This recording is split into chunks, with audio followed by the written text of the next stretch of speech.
I have some friends coming over for dinner tonight and I'm making beef stroganoff and I'm going to serve it on top of my infamous garlic mashed potatoes. How do you make the world's best garlic mashed potatoes? In one pot and 25 minutes. That's how. The best garlic mashed potatoes you've ever had. Take about a half a stick of butter, a little bit of olive oil, a whole head of chopped garlic, add your potatoes,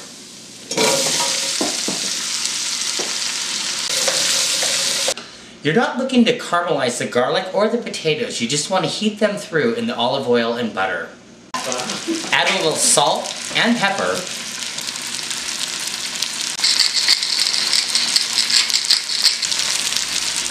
Add a lot of pepper. Add equal parts of heavy cream and water until the potatoes are about halfway covered. Bring those to a simmer, lower the heat, cover them, and cook until they're fork tender, about 20 to 25 minutes.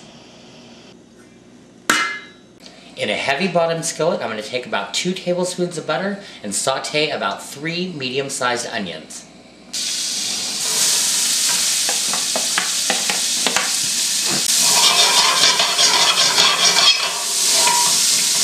I'm going to add just a little touch of olive oil in here to get these started.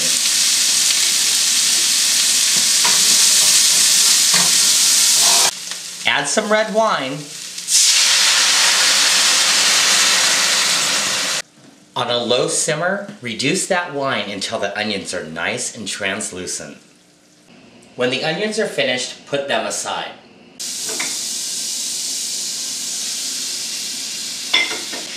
Add a whole mess of mushrooms. Add some salt, pepper, and garlic.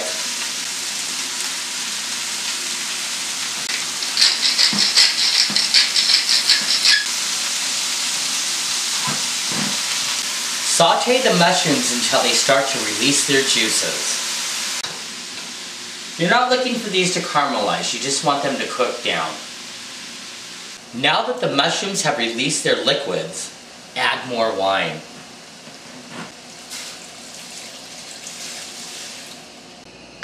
Adding the wine at this stage will prevent the mushrooms from cooking down too much. Remember, they are one of the stars of the dish.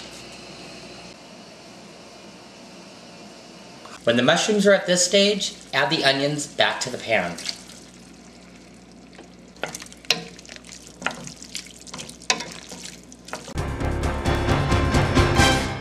I like to start a meal like this with a really clean, crisp salad, and I'm going to show you a vinaigrette in one of my favorite salads. I make a mean vinaigrette. Right in the mixing bowl, squeeze the juice of half a lemon. Add a splash of red wine vinegar, a little plop of some whole grain mustard, some shallot, some salt, some pepper, and whisk together with some olive oil.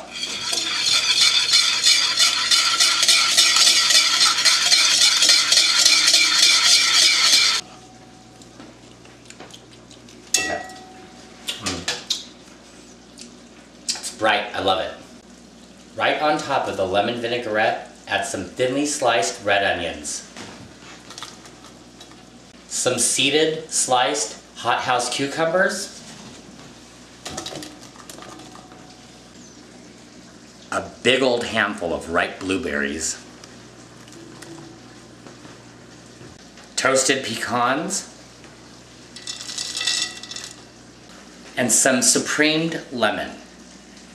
Cutting in between the membranes of the lemon sections will leave you a supremed lemon.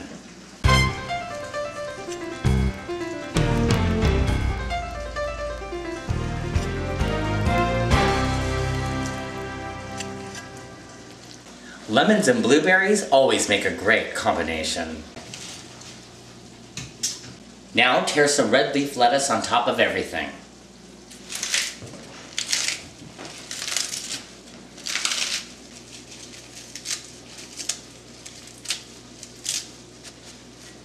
Wait, wait, wait, I know what you're thinking. Right in there with your hands. Yes, you're right, but not yet. We're gonna put this in the refrigerator and let that vinaigrette marinate those onions before we toss it, right before dinner. That way, your lettuce won't get soggy either. I got a really great deal on a beef tenderloin today. I'm gonna use half of this to feed 4 and feed myself a couple more times the rest of the week.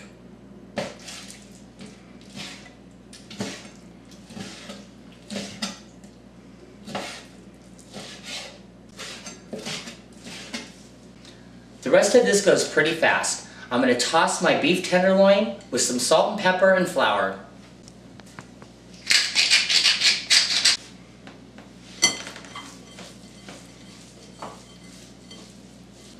I've got some olive oil in the hot pan and I'm going to sear off this meat.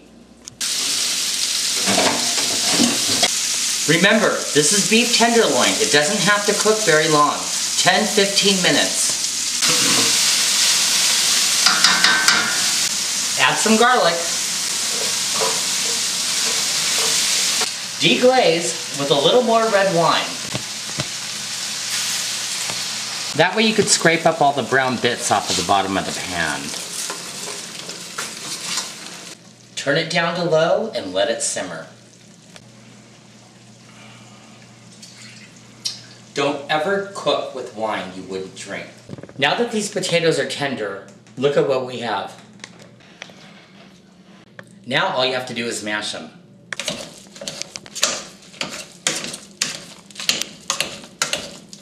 These are perfect like they are, but I want them a little bit looser, so I'm going to add a little olive oil.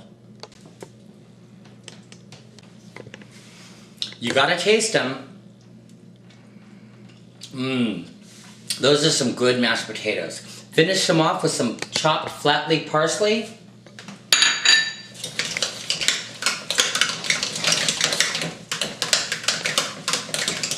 And keep them covered until you're ready to use them. Room temperature sour cream. A big ol' scoop of this inside here, and a little bit of that juice.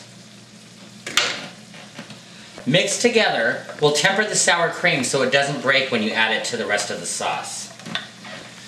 Pour the mushrooms and the onions in the beef. Pour the sour cream mixture in the pan.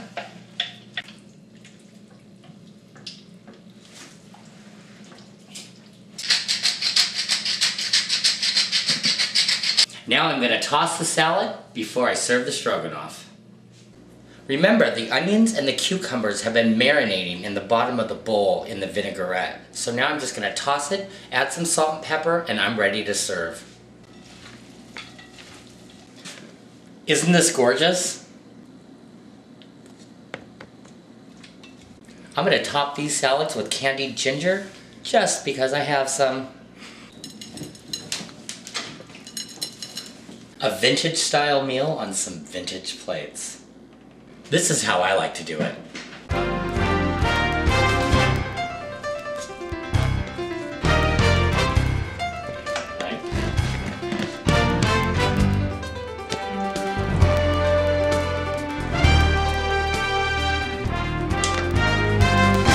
I like to top this with a little fresh parsley.